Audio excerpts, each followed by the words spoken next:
Қайырлы күн, құрметті көрермендерім, каналыма қош келдіңіздер. Сіздермен бірге Сағыныш. Бүгін сіздерге өте дәмді, оңай жасалатын жеңіл салаттың рецептімен бөлісемін.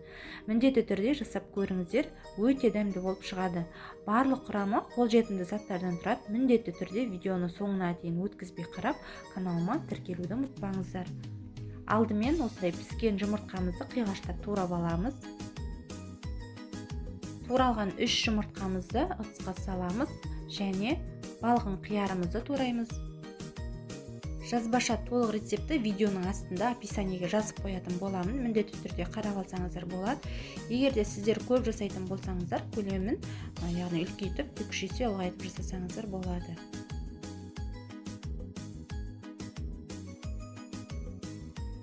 Енді бір дана қызанағымызды да қиғаштап тураймыз.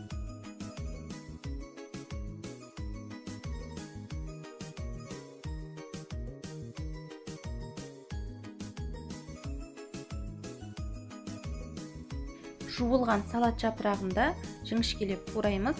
Салат жапырағының орнына пекинский капустаны қоссаңыздар да болады.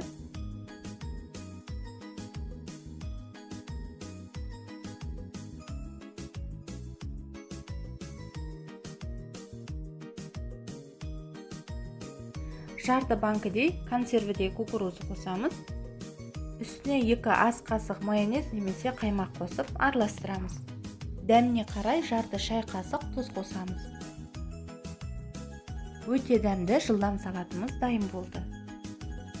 Видеоны соңына дейін қарағандарыңызға рахмет. Каналдың дамуына өз үлестеріңізді қосып, достар, осы тіркелмесеңіз тіркеліп, қоңыраушаның үстінен басып, және осы видеоны достарыңызға немесе басқа да әлеуметтік желілермен бөлісуді ұмытпаңыздар.